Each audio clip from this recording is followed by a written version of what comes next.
Okay, so first off, we have Sheree Spoltore, and she is an award-winning music industry professional with over 20 years of service, and she does help so many people in career development for artists and songwriters on Music Row in Nashville, Tennessee. She is the president of Global Songwriters Connection, a membership career development organization with members in all 50 states and over 40 different countries. She has been directly responsible for facilitating or negotiating over 150 Nashville publishing deals since 2006. Did y'all hear that? She has been the producer, co-chair, committee member of the Source Hall of Fame Awards since 2013, a music industry invitation-only event where women are inducted into the Source Hall of Fame for their lifetime career achievements. Sheree was voted by the Nashville Scene in their Best of Nashville edition as Nashville Community Role Model. In 2019, 2018, 2016, and 2013. You don't have to read all this. I work for Liz and Courtney. Songwriters Connection is voted Best Local how disappointing for me.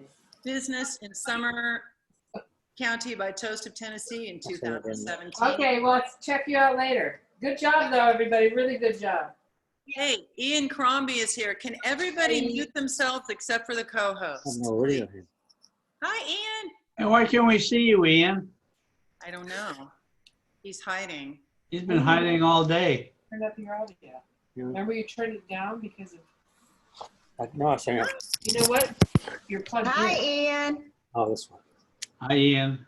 I'm sure everybody knows for decades, Ian was the CEO, main man of West Coast Songwriters, and he's turned that over to Poppy, but he's still present and accounted for, aren't you? Well, kind of. Have my beer. I have my water. I should be more exciting. Okay, I'm introducing Sheree, is the honored recipient of the prestigious Hallman Founders Award, presented by TSAI, Community Ambassador Award from the Not Just Country Music, and Ambassador Award recipient from Women's Music Business Association. Since the start of her company in 2013, Sheree is honored to be a faithful sponsor of over 20 other songwriter organizations and events, often called upon to help book festivals and events nationwide due to her deep industry relationships and network, and I can attest to that. We also have with us today Liz Rogers, who is the founder and creative director of Anacrusis, where she oversees new signings, writer development, and pitching creatively for Sync.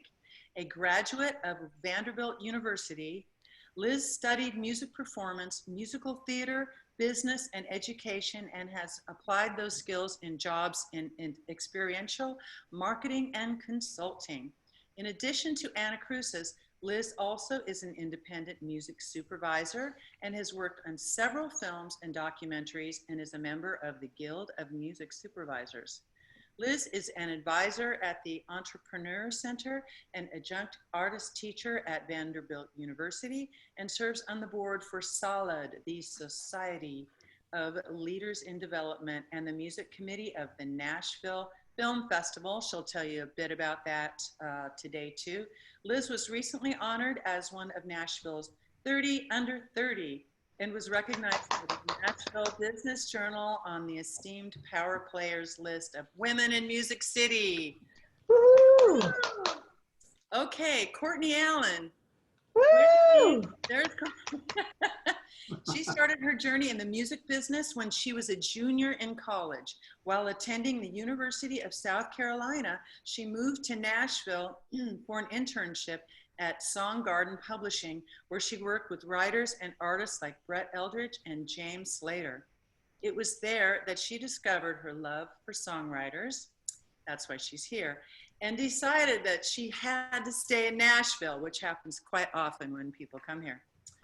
She continued to intern at Song Garden Publishing while she finished up her degree at MTSU.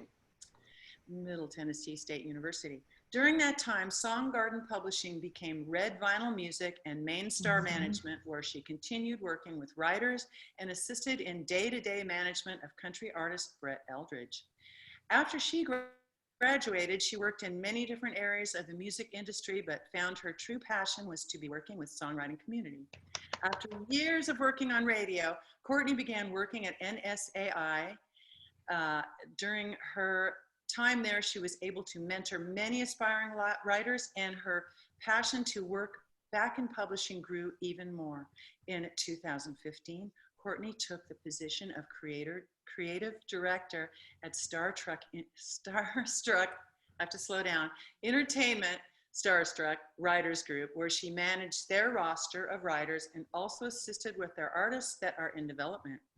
In 2017, Courtney took the position of creative director of A&R at BMG, Nashville, big time, where she sees after artists and writers like Carly Pierce, Runaway June, Travis Meadows, and others, as well as signing artist-writer Matt Roy, who just celebrated his first #1 song Congrats! with Chris Jansen's Done. I remember when he first came to Nashville, he was like Mick Jagger, and signing artist-writer Cassidy Pope. Whew, I'm gonna make this brief. I am Antoinette Olesen. I'm originally from California. A lot of you probably know me from there. And I'm frequently there in California for shows and co-writing. I had a Grammy-nominated recording studio there and have lived in Nashville for quite some time now and work independently out of my office writing room on Music Row. Previously, though, in Nashville, I was with Tom Schuyler and Steve Block for several years at Writer's Zone Music Publishing, as well as several years with Ash Street Music, writing and producing, and as creative director, signing writers and working with their songs as well, which I love to do. And don't we all miss Jim McEwen? I currently write, develop songwriters and artists, and I'm always looking for great artists to work with. I also give song consultations in Nashville and online worldwide, and I'm a frequent guest at songwriting organizations. I have an open door for West Coast songwriter members, including everybody on here, who are headed to Nashville, and I have set up numerous performance opportunities, etc., and I'm here to point you in the right direction. And on that note, we are going to get started here, and I have sort of a list of subjects that I'm going to throw out and have all of our guests sort of weigh in on them. I do want to start with Sheree, though, for you to we're here to help everybody connect. And that's why I invited Sheree. I am a true believer in West Coast songwriters, and to make use of them, and they're invaluable. I've met almost everyone I know in the music business through West Coast songwriters from the beginning. And I wanted to share Sheree's Global Songwriters because they do, in addition, different things, and there is no competition, and I think you should be a member and active in both. Tell us a little bit about what you do, Sheree. Well, first of all, I want to digress just a bit. A couple of things that Antoinette Olesen forgot to mention, and if you don't know this about her, she's an amazing singer. She's an incredible vocalist. In addition, she has incredible taste in home decor. Therefore, I too painted the doors in my new house black to match the ones behind hers. Another thing I think is really wonderful and that I love is that both Courtney, Liz, and myself all have NSAI in common. There's that common thread. And so, I know I speak for all of us when I say it's a Saturday for all of us. I'm actually wearing my Grammy shirt from being a grandmother today. And we're just honored really to be here. And we want to thank you for your courage to show up, to allow any of us to speak about to offer any guidance or anything, to even speak about your songs. I'm a songwriter. My father was a songwriter before me. He owned a studio in Muscle Shoals, Alabama, back in the day. And so I know what it takes. Everyone that's here, they know the work it takes to bring a song. So through my work at NSAI, I was there from 2006 until 2013. Everything was done in mass. It was like a lot of large group things. And there is, I loved that. I loved my members. I don't mind telling you, you know, if you've known me very long, like I've just sent my energy into every log and every building. I used to arrive early just to be in the building. But I discovered that really for people to move forward, I say that the joy of my job is everyone is uniquely different, and the challenge of my job is everyone is uniquely different. And that's what I do at Global is I work one-on-one as if I am a manager, as if I am a publisher, trying my best to prepare you to be ready for somebody like Courtney or like Liz.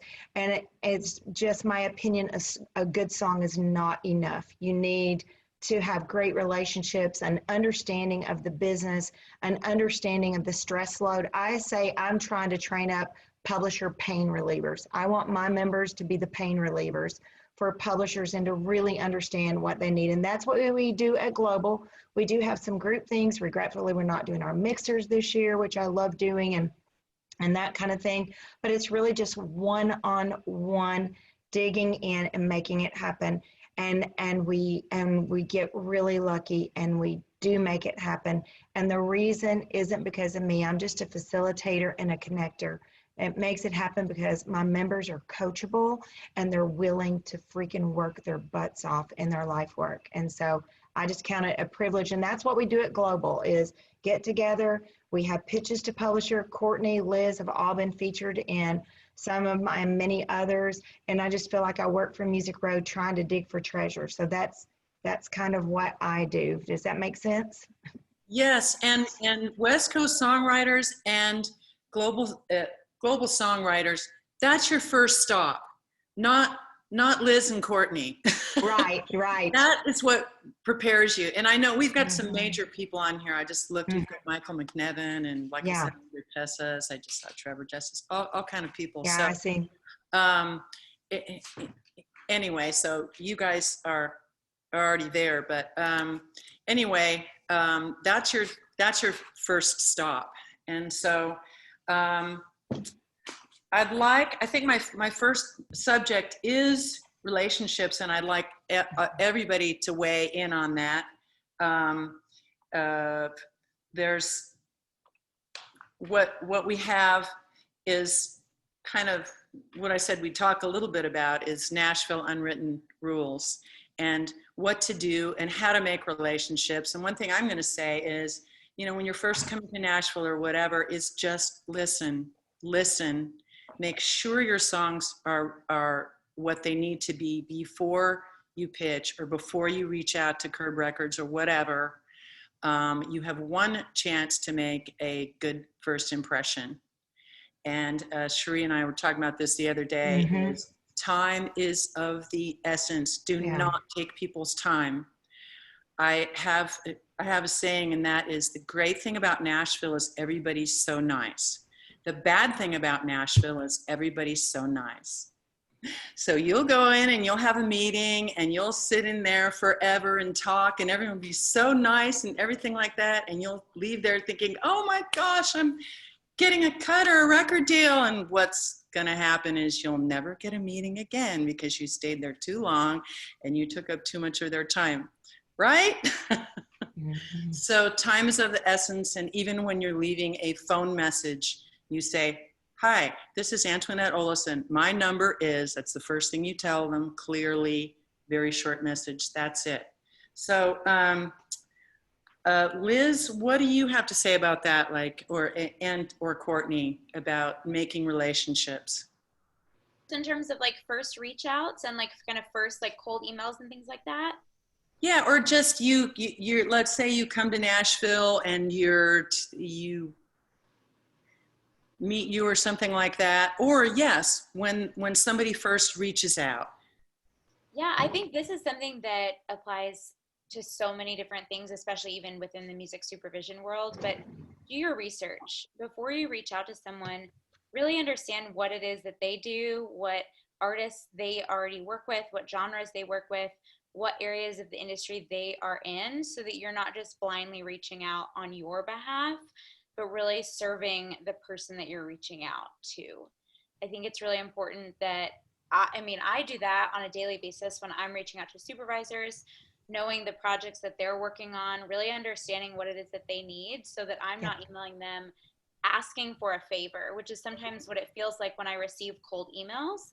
I understand that people, they want a meeting, they want to pick my brain, they want to get coffee or whatever it is, but where it feels like I'm doing nothing but helping you is a really, it can be draining over and over again. So it has to feel like a mutual mentorship relationship where, hey, I do this really well and I'd love to like help you or volunteer my time with you, or can we get coffee, and I'm working on this that I think is really up your alley, or I know that you just signed this pop writer. I've written with them before.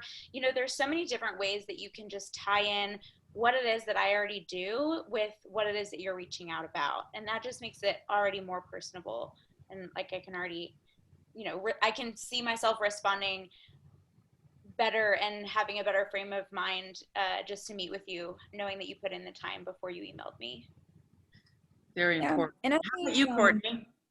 I think like not putting pressure on people for meetings, because it's hard, because just how I am naturally, I want to meet with everyone and I like people and I want to hang out with everybody, but I have so much on my plate. I see after over 20 people. And then I also help people out of London, New York, and our LA offices. So it's so much more than just booking at some co-writes and sending out songs. There's so many things I have to do. And even when I think I have like a small window of time to get through my to-do list, I usually end up not having that time. So I think I am more interested like when I hear about people, or I see someone kind of out and about, or maybe they pop up on social media a good bit, or maybe when I meet them, it's just, hey, like, what's up? And it's not asking me, oh, I'd love to just get together. Like, cause sometimes it puts weird pressure on you.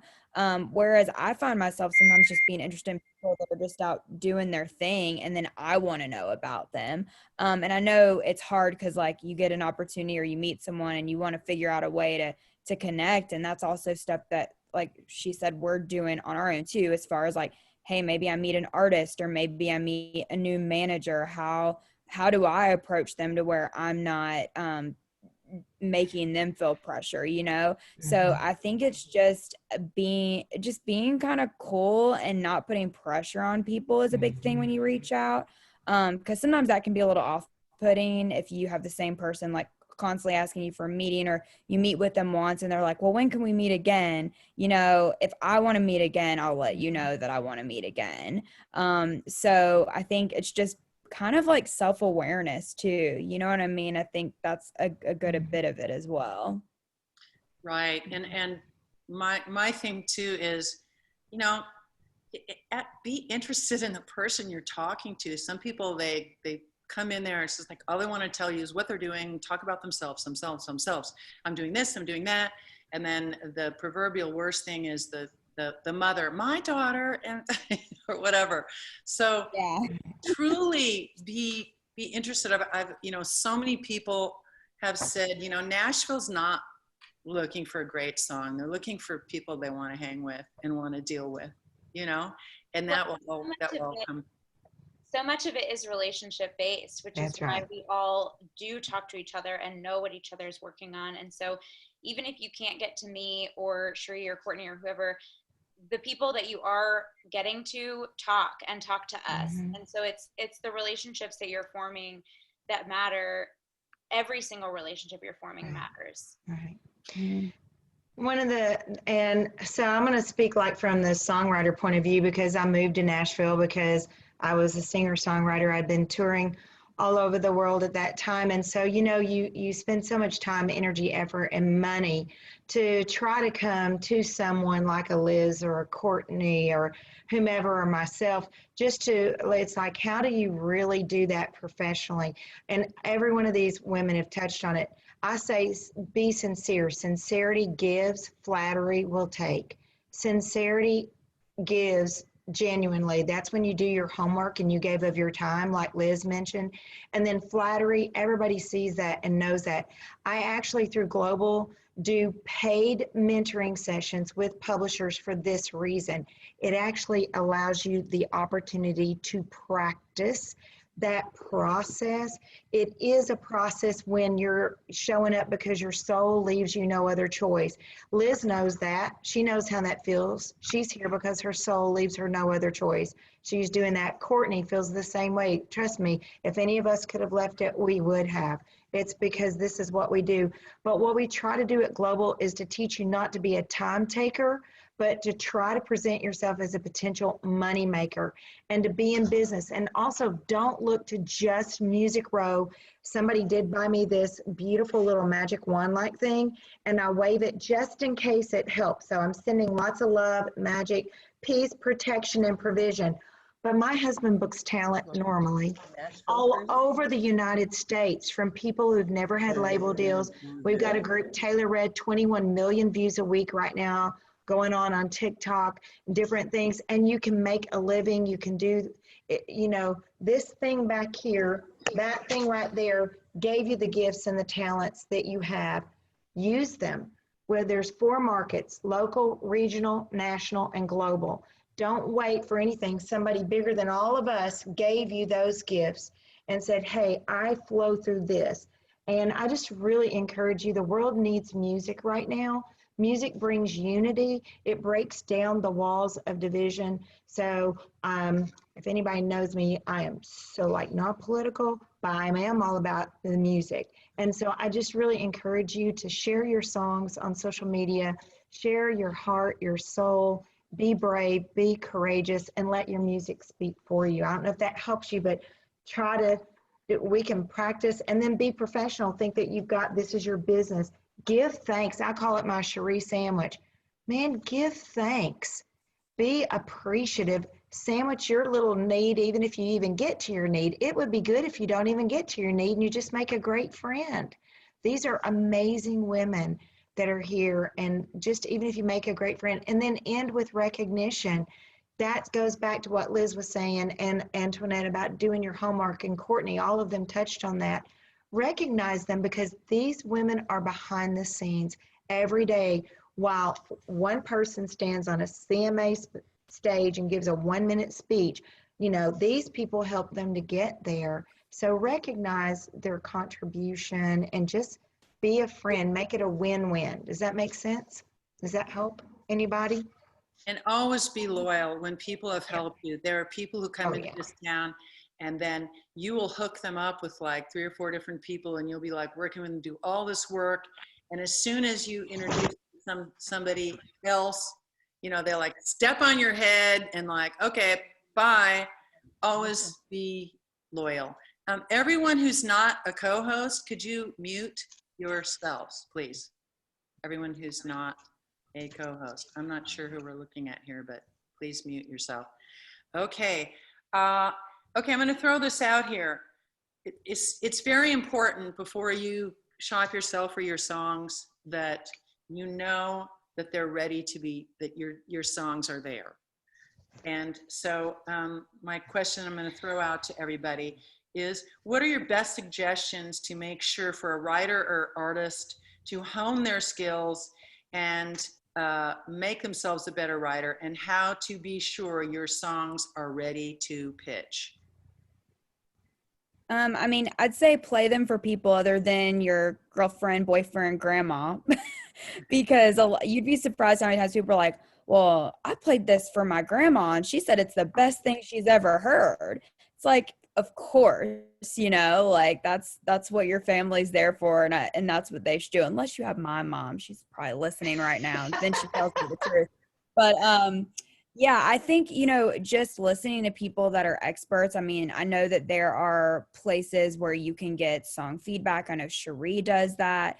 And I think just going to people that are trusted and that are honest, because, you know, just like anything else, if someone's not giving you honest feedback, you don't have the opportunity to learn and grow.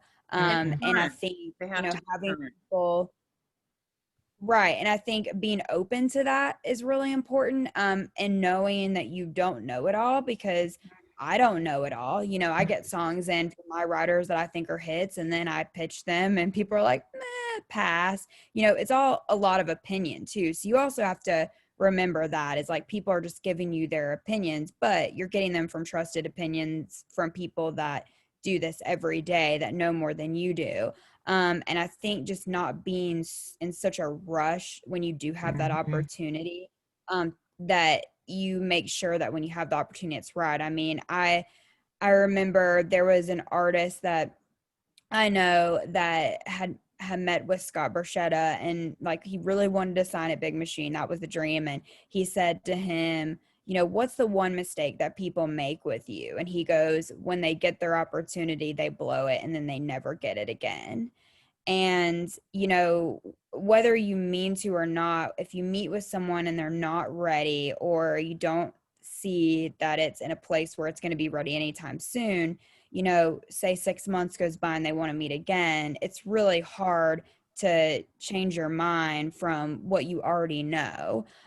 So I think I'm way more likely to meet with someone that, you know, I meet with a person and I think they have potential. Maybe it's not completely there yet, but I see that it's, you know, maybe almost there.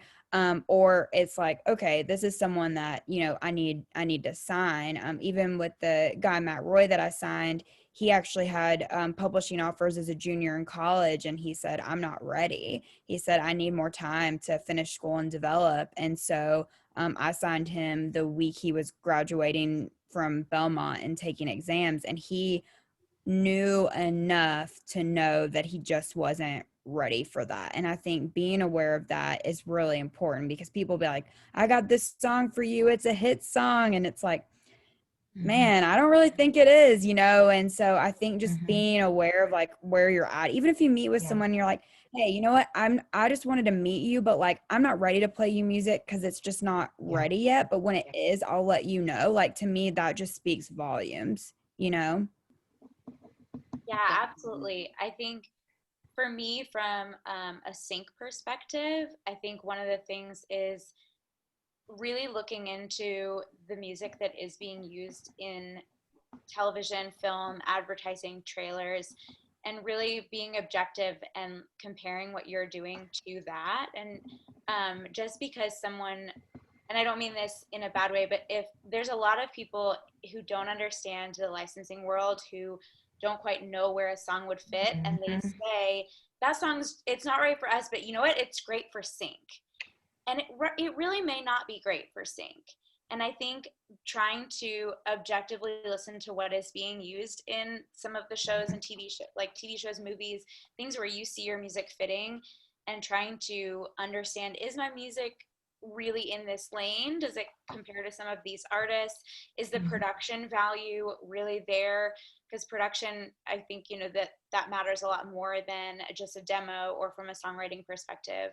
When you're looking at licensing, it has to really sound radio ready. Or really intentionally not radio ready. You know, if it's something that's really grainy or really organic, like, it has to be intentional. And so just comparing what is being used, and again, having, I mean, what Courtney said about getting feedback is so important. That's one of the things I was going to touch on later about the film festival, but we're doing an entire sync program that is focused on giving feedback and giving mentorship opportunities with both sync professionals, publishers who work in that lane, label reps who work in that lane, and also music supervisors. And like, a chance to have your song played and get feedback from people that actually work in that world every single day is so invaluable. And that, talk a little bit about the Nashville Film Festival on that. Yeah, it's something I've been involved with for many years, and I am really, really excited this year because our program has, I mean, we're completely virtual, but we've put together this program that I'm so excited. I'm so excited to go to all the panels, because and this is an opportunity for y'all. This is, we're trying to say, hey, here's where to go. You have songs that you think are ready for sync, or whatever. Here's how you can actually connect. And that's what I'm asking Liz here is telling us.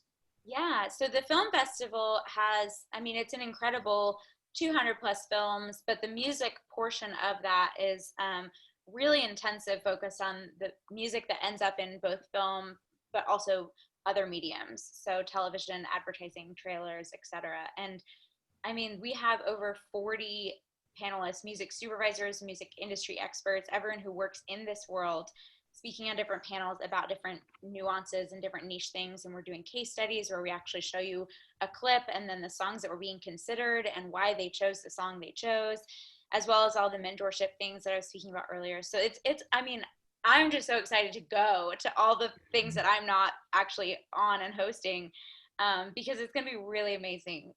So I highly recommend it. There's a badge that gets you every single panel mentorship session, plus all the films and everything you could imagine. And you can watch it once you unlock it, essentially, because it's virtual. You can watch it anytime. So you don't have to like just give your 2 days of nonstop Zoom viewership. You can watch it over the 2-week time or whatever. So, or you can go to just like the individual website and buy specific panel events, you know, if you don't want to go to everything. So the film festival is October 1st. And it's virtual, and the website, everyone's asking in the chat. So the website is nashvillefilmfestival.org. If you look at the very first of the chats, scroll up, we all put a whole bunch of links of everything that we're going to be talking about that are really great links to follow. And there's Global Songwriters, there's the Nashville Film Festival, all of those links are on there. And definitely get the badge for Nashville Film Festivals. Real quick, I don't think anyone can see any of those links. They can only see the links after they joined. So the chat is only available so if you want to, I just reposted the Nashville Film Festival website. Where's Peter? He told me to put those up and everyone could see them. And then we're taping this, everyone's being taped. And you can watch this later. And he said you should be able to see the links on the original chats. Peter's in the hot seat all the time. I can see it all, ladies. Okay. Can everybody see it? It's all good. We're resharing. Everyone's resharing now. So it's fine. People can only see them from the time that they join. So Peter's be able to see it. Because we're here, we want to help you connect, and we're giving you these places to connect. So definitely get your badge, because you can connect, you can learn, you can understand and how to interact with the community. And there are so many more opportunities virtually now than ever before. You can attend things like that, things like this, there's so many more without even leaving your bedroom. You know, you can meet people and pick your songs. And somebody's typing. Whoever is not a guest, could you? It's me typing out these links. Sorry. Okay, that's okay. No. Can I go back? Can I go back to? I'm typing up links for the peeps that are on. I want to go back to the song question you were asking about, because I've been listening to songs for a long time. How to prepare, you mean? On how to prepare? Pardon? How to make your songs better? How to make them better. And number one is, if I can encourage, and it's as hard as heck when you've worked so hard on your songs and you bring your song to somebody who's a stranger like me or Liz or Courtney, and you've spent hard-earned money on it and all. But I would recommend to come to somebody such as myself. I'm not the only one in town. Like I said, I support a lot of other great songwriters. Brent Baxter at Songwriting Pro. There just a lot of different, the Gospel Music Association, there are MERS, not just country music. There's a lot of them that we sponsor that we love. But if you can, allow yourself to be coachable. As Courtney said, it's just an opinion. But if you can be coachable, because the truth is you can't hit a bar if you don't know what that bar is. And these women that are publishers, guys, they are experts at what they do. They are listening to the best of the best of the best every day. And then you come in and you don't know what that bar is. And I will tell you, I'm going to be real with you. And I will be as kind and gentle and gracious as I possibly can. But sometimes I have somebody that will come to me and they say, well, so-and-so said that my song was great for film and TV. And you know what? And honestly, it was a subpar country song to begin with.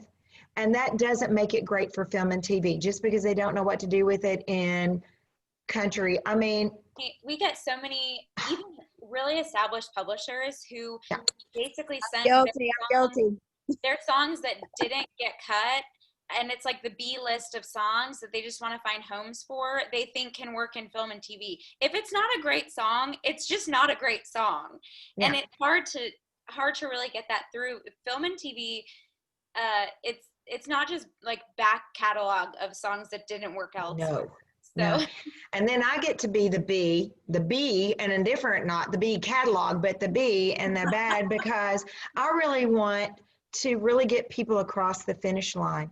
I turned 60 this summer, and I want to have something, a legacy that's lasting, and to be real and to be honest. Doesn't mean that we're right, but if you can allow yourself, whether we're right or wrong, just take notes on it, knowing that people, when you come, that people genuinely in Nashville, guys, there's some amazing mentors in our city, people that really care about you. They really want to see you succeed. But I would recommend that you get a lot of mentoring, not just about your song, but about meeting etiquette, about how to follow up properly with thoughtfulness, like Liz was saying, get to know them, look around their office, find out what matters to them, what's important, have friends, because if you do get a number one, you're going to want a lot of your friends there with you that know the hell and high water you've been through to stand there and get there, you know?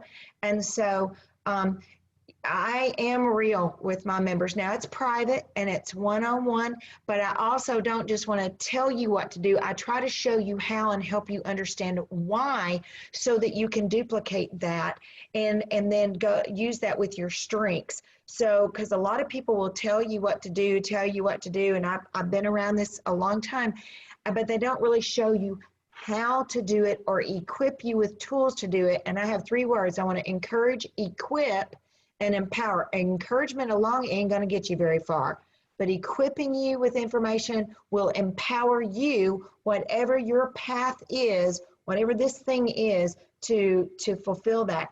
And no matter what, guys, whether you ever have a number one, I don't even know what your goals are. This is why I say the joy is of my jobs.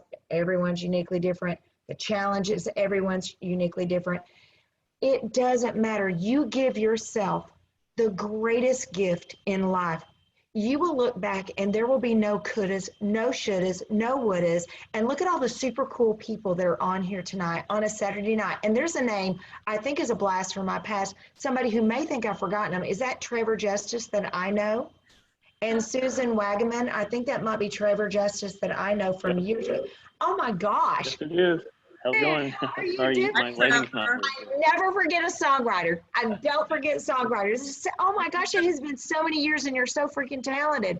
I love that you're here. It's so good to see you. Well, thanks. Likewise. I put in the comments that I can't believe you're 60. You look amazing. I know. Well, easy. I tell Courtney and Liz and them, when I retire, I'm going to go work for all of them. I'll be a really good employee. I work hard. I have a good work ethic. You know, one thing that these girls didn't say, but I have, because I've been so honored to have them as a guest in some of my events, Antoinette, and you always had this, the work ethic. I hear them often say they do not want to work with anyone who doesn't work as hard as they do. And if you're waiting for somebody to wave that magic wand, they don't have time. They're not babysitters, they're publishers, and they are hardworking. And Antoinette, she introduced all of us. From the very first time I met her, she has always been gathering other people under her wings. And there's not a lot of people that do that, because like she was saying, or somebody was, I think it was you saying, you know, a meeting happens and I say that this is sometimes our experience. Now, when you pay me for my time, it's okay with me, but not Liz, Courtney, or whatever. But when I meet with people, sometimes it's all about me, my photo, my bio, my song, my dream. I'm going to start when I was 2, and then I'm going to tell you about all of it through every year, every decade of my career. And guys, it's just, that's where we work to help you. And I don't mean that to be ugly. I'm just trying to say some of the do's and the don'ts for when. Let us get in. Antoinette does mentoring. I do mentoring. And our greatest joy, our greatest passion is to do our very best to position you to succeed. You guys do that for everybody else all the time, but it's not easy to do it for yourself, is it? Yeah. Well, also on, we can save you a lot of money. I hate when someone brings me this fully produced song and it's got all these flaws in it. And I'm like, well, let's see, you've got the tracks, you can read. So, the first stop is don't spend money and we don't even record demos anymore. We record masters. So, and you need to make sure that you're getting a release from everyone so you can pitch that, to Liz and people like that. So, that's really important. And I know we have all levels of songwriters on here because I've worked with different people today. And so I want to say another thing about getting your songs ready. And that this goes right back to the beginning. Write what you love and what you know. Oh, yeah. People come to me and they go, oh, I have a country song, or I have this song, or I have that song. And it's nothing what's happening on whatever, rock or whatever. It's nothing like that. It's all about authenticity. If you are doing something that is in your lane, that shows through. You're being authentic to the style that you write and the stories that you know. And when people who are naturally country writers who grew up in a country area and they try to write something pop or they try to write something for big cinematic trailers, it's not authentic, and it shows through. And that is really challenging to explain to someone because the song is so far out of their element that they really can't even see that. Yeah, I think that's really important because I always say to people, the one thing that you can offer that nobody else can is yourself and your perspective.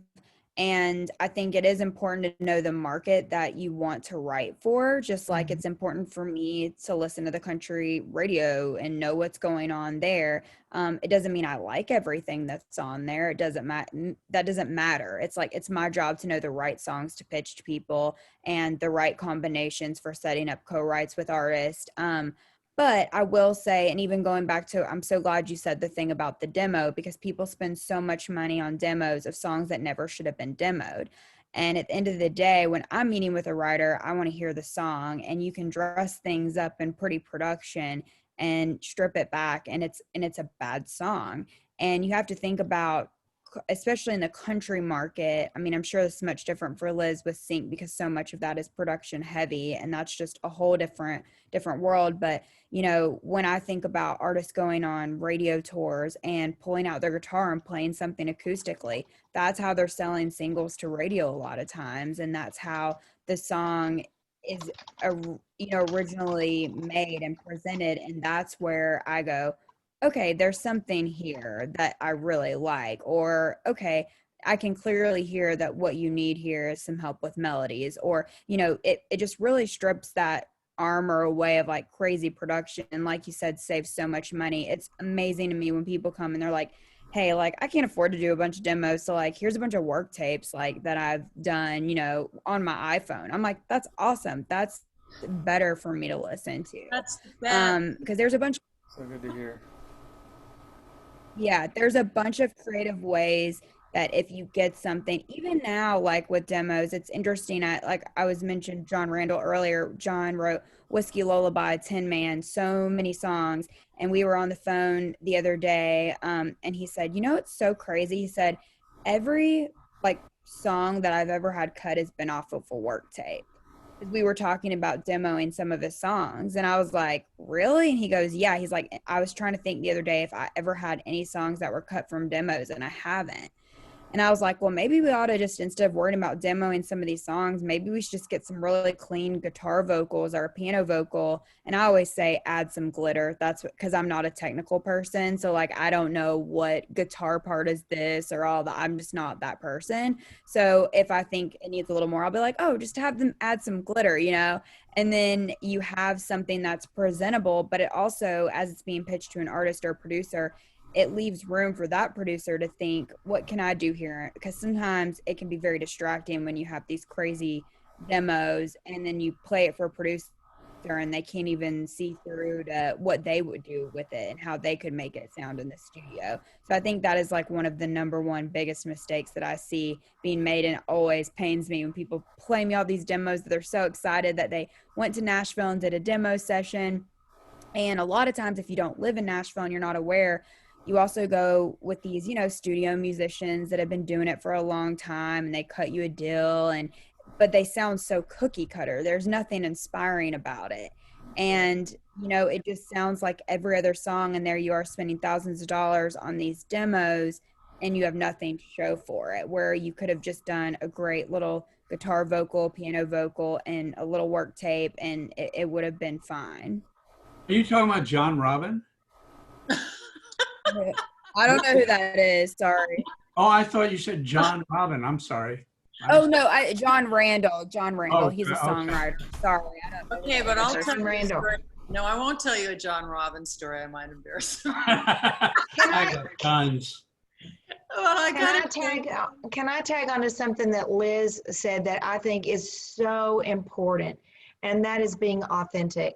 We're living in a direct to market world. Who knows what labels or whatever the future with all the opportunities. Trevor, you were asking about opportunities for pitching. And, if you're looking at just Music Row, then there's a whole big world out there. But I like to help you guys try to think of it this way. If you don't like what's on radio right now, maybe you write as something different. You have an option in today's direct to market world. You can either try to fit a market that maybe you don't like, or with Google, you can find your market. You can find your peeps. You can find your tribe. There are more platforms for more kinds of music. There's more styles of music out there now than ever before. And I feel like, people are trying to pitch all the time, maybe to major artists. And I understand when I came to Nashville, I wanted those cuts too. I get that. But today, iTunes, the playlist, there's artists that are going that won't ever even want or need a label deal, and there's people, if you watch The Voice, you watch American Idol, there's great talent in small towns across America that people that need your songs trying to get a record deal with a cover tune, and they don't have your great song. So I really encourage you to be pitching to people in the colleges there. If they're an indie artist today, trust me, they're going to be trying to go to New York, LA, or Nashville to get a major label deal for the moment, maybe. But then some of them are becoming huge YouTube stars, viral. They're going TikTok. They're doing, all Spotify, all of these direct to market. And so really just sow your songs like seeds out there, and rejoice over anyone that would want to cut it. And if you write traditional Texas swing, then I've got a band, I know they make $2.5 million a year. And they were coming to Nashville, and they play in Texas, Arkansas, Oklahoma, Mississippi, Alabama, Georgia, South Carolina, and North Carolina. And I'm like, don't come to Nashville. You will starve to death. And you've never heard their name. You've never heard their name, but they're loving what they're doing. They have a huge amount of fans. I make more money off of writing with my Canadian artists. Oh my gosh. It's crazy. You've never heard their name. They're amazing. They're hugely famous there. And the checks come in the mail, and I'm like, what song is this for? Absolutely. But, so there's all different directions to go to in all different areas. And I just can't impress upon you enough that what you love and what you listen to, that's what you should be writing for. I mean, not writing for. That's what you should be writing. Yeah. That is what you should write. Otherwise, you're not going to know it. It's going to show, like Liz says, for sure. Sorry, I'm just reading the comment thing from Trevor about Jason Bloom used to should always present full band demos, not work tapes. I think he said people who listen to demos have no imagination. Some don't. I think I'm speaking more to like people that are looking to get in with a publisher. The publisher wants to hear what you can do.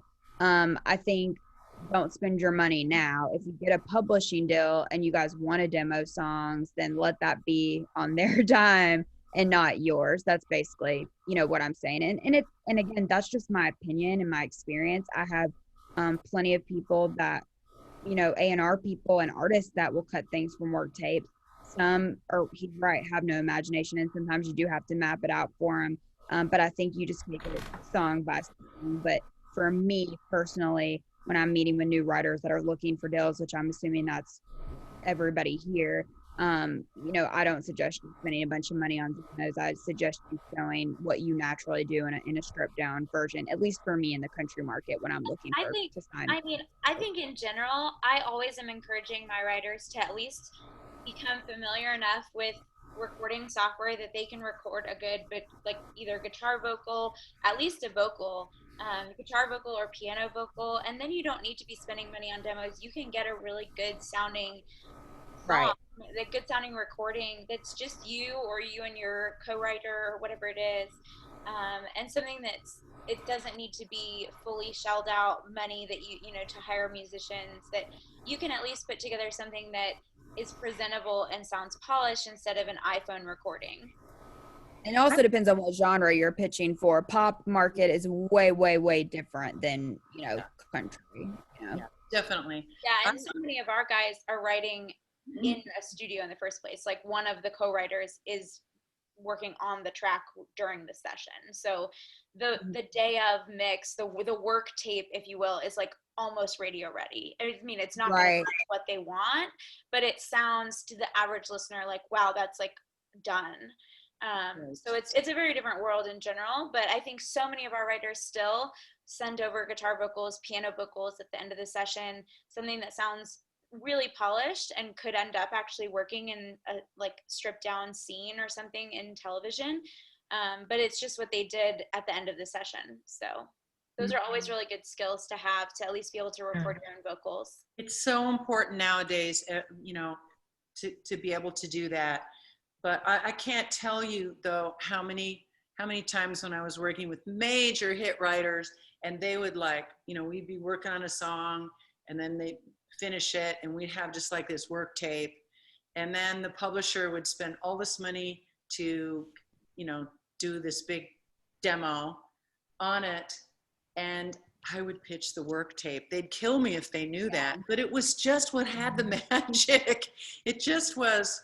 So it it depends on the genre, it depends on the song, but and if you are going to do a master of it and spend that money, make sure that it's good. Make sure there's not a single flaw in it. Run it by people who. It is hard to recreate that magic from work tapes to demos. And when I think about songs like, for example, Chris Jansen's Done, that was a work tape. That song was never demoed.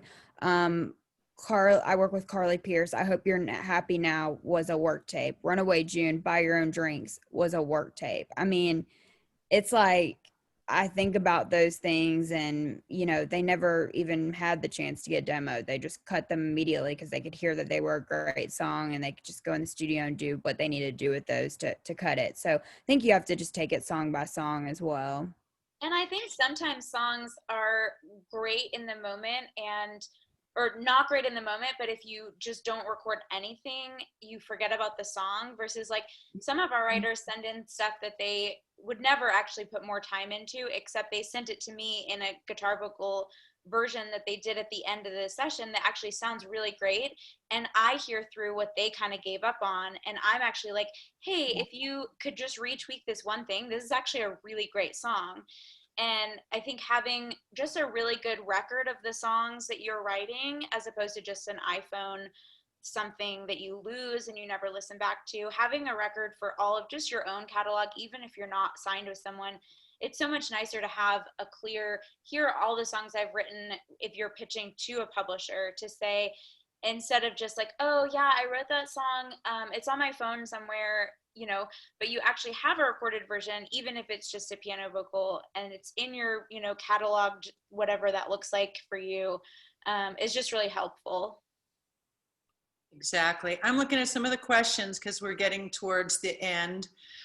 Here I have from Anne-Marie Daniels, do you have recommendations about what the smart way to go about moving to Nashville, or do you suggest trying to connect virtually first? Both. I would say come here, call me. I did put my information on the chat there somewhere, but you can contact me if you're planning on coming here.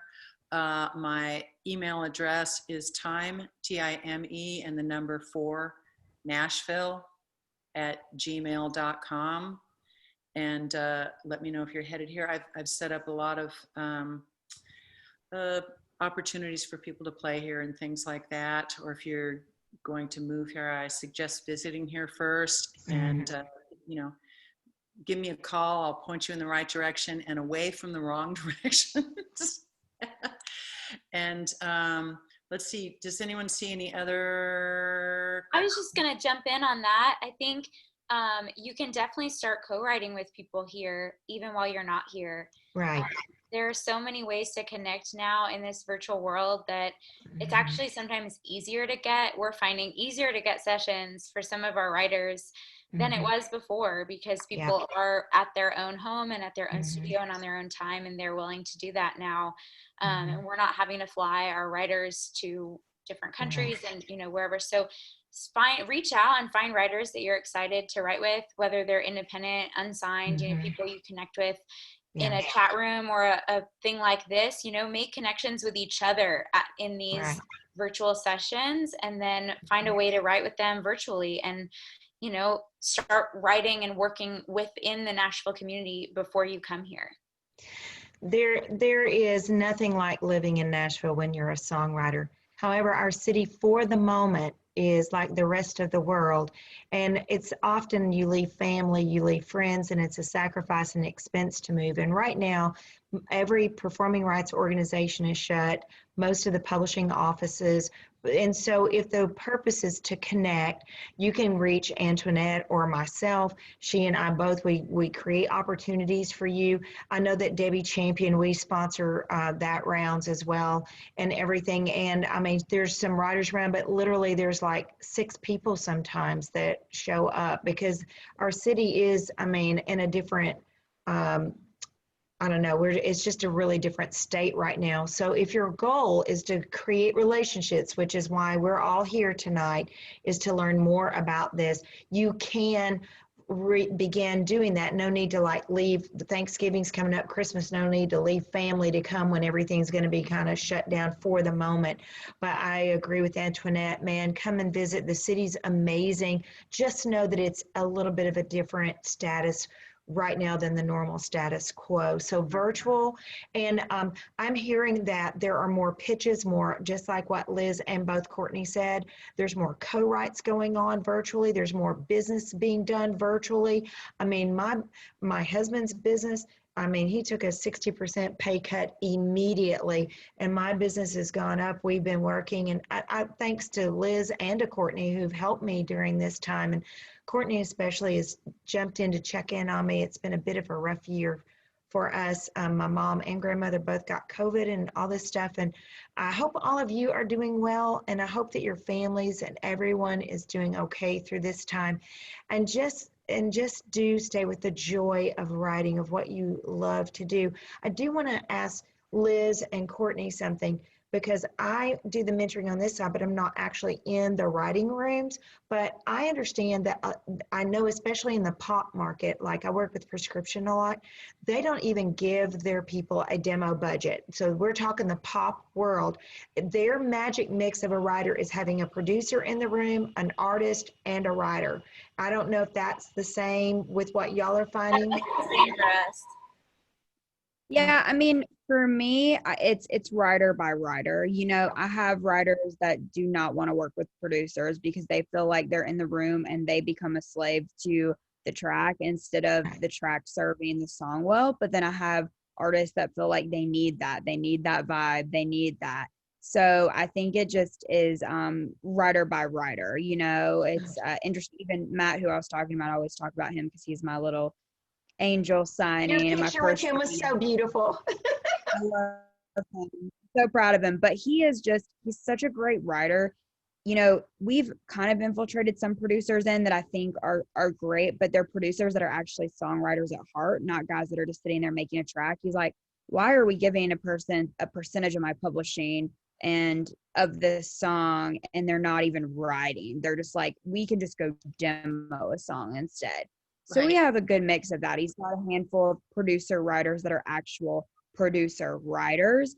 and he will work with them. Otherwise, we just leave that extra element out of it. And if we get songs that we want to demo, we have a great guy that we found that does awesome demos for us, and they end up being about like $700 a song usually. And if he's writing with one other person or two other people, that makes that price very small for us as publishers. But it's just song by song, and he's also during quarantine learning how to produce his own demos. So that's, one thing he's been working on. So I think it just depends on each individual writer, what they want to do and I have one that's like Travis Meadows. He's like, I do not want to work with a producer. Like, I'm not doing that. Yeah. Like, I'm just not. So, and that's, what also makes him magical and special, and you get his work tapes in and they're incredible. Same with people like Jamie Johnson is back and doing a record, which I'm really excited about. Has been working with some of my people, and you just get those little work tapes in of him just singing his voice, and it's just amazing. But he would never be one that would be able to be as creative as he is if he had someone sitting there like just doing all this stuff. So I think it just depends on each individual person. And again, it is very different in the country market and market. So can I ask them one more question, Antoinette? Would that be okay? Yeah. First of all, thank you, Antoinette, for having us. But I think that going back to something that was said earlier, just on behalf of all the songwriters that are here, I'm finding that when talking with people, they're hardly even using the word demo anymore. If they are going to turn something in, they're turning in a master, period. That's just what it is. They don't even use the word demo. I don't know about in y'all's world, but it's just like, that's like, if you're going to do that, then it's a master, something that they can almost, like for film, TV, sync, right? Yeah, I mean, we don't really deal with demos at all. It's either the day of work tape or something that we can use. And sometimes the day of work tape is something that we can use. So obviously we deal with masters when the artist is wanting to release something. So we'll have a version that is, a polished few days after the session was written that we're pitching. And then the artist will be like, hey, we're actually going to record this. We're going to re-record vocals because I want to put it out. And so then we'll just override the version that we had before, but both are great. Like, there isn't a difference that anyone could really noticeably tell. So it's not like they turned in a demo first and then, And you have to own that. You have to have, work for hire, because you can't pitch it to Liz, right? Unless you have releases for everything. Yeah, absolutely. And so many of our writers already know that, but there are definitely new writers that need to be reminded of that as well. So it's always something that we always want to make sure we know who was involved in the session and who was involved in the track itself, and making sure we have clearance for everything. Definitely do that before you even record, and that's after you've made sure your song is great. Well, we are nearing, I know you have a sunset concert coming up, so we are gonna have to sign off here. And I just want to thank everybody for coming, and Liz and Courtney and Sheree, and girl power, woohoo! Thank you for having us. Yes, thank you so much. Make sure to do the Nashville Film Festival. Just what you put into something. You can be a member of West Coast Songwriter or for the global songwriters, but participate in what they have to offer. Engage yourself. That's how you're going to get better. That's how you're going to make connections with people. And once everything opens up, we're going to see everybody out there again. We're coming out with you. That's what you said. You said if Liz, Courtney, and I would participate, we're coming out there for a good time in San Francisco. Definitely. That's the only reason we're here. Yes, definitely. Yeah. Next year, San Francisco. Woohoo! Thank you, Antoinette. So thank you so much. This has been taped, and you can find it later somehow through West Coast Songwriters. And I'm going to just end this now. Go see your your sunset concert, and we'll see all you girls out here once everything opens up. Bye. Thank you. Thanks, guys. Thank you. Thank you all so much.